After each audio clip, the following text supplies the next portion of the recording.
So we had the big mid-chapter update a couple of weeks ago, and that brought in some massive changes to DBD, some of the biggest changes that we've seen in the game so far.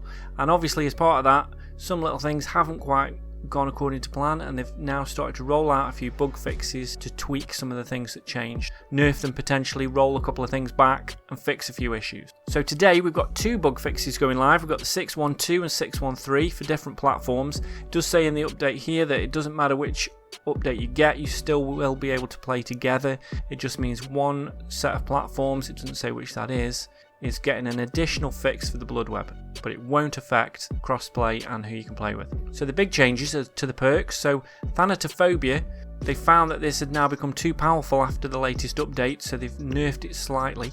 So they've decreased the penalty per injured, dying or hooked survivor down to 1, 1.5 and 2%. From 4.5, 5 and 5.5. But now, if you do manage to injure all 4, you get an additional 12% on top of those percentages. So they haven't nerfed it too much, but it does mean you're going to have to injure all 4 survivors to kind of activate the full effect of it. So they've made it slightly tougher. Mettle of Man wasn't working quite how it was supposed to, so they've reworked it to use endurance correctly.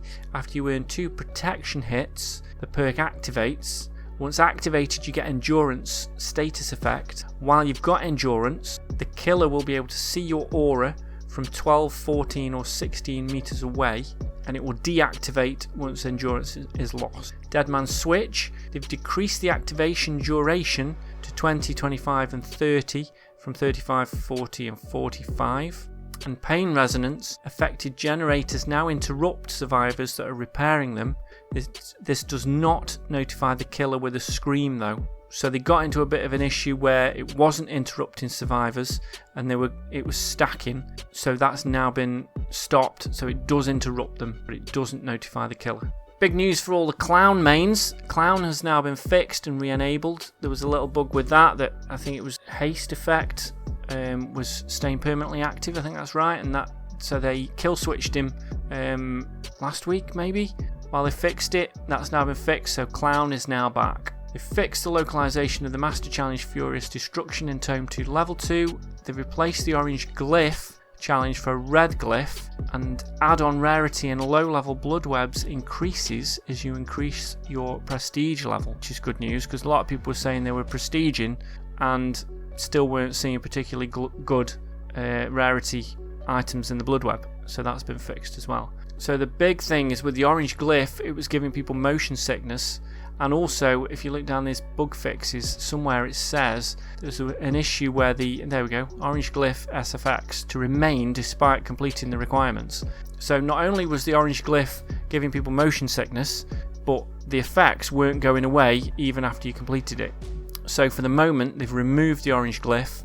You won't lose that progress if you've already completed it, but they've removed it now and replaced it with different challenges until they fix it, and they'll come back to it. They're going to revisit it.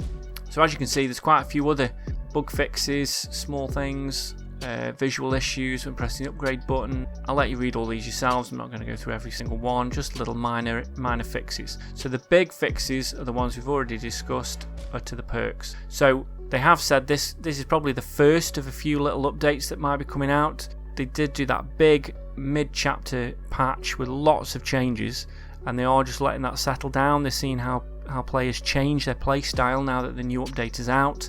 If other perks and they're now becoming too powerful, or people have stopped using certain perks because they're now not viable anymore, they are going to continue to make little tweaks and release more of these little bug fix patches. So let me know what you think. Has this changed how you're going to play? Let me know.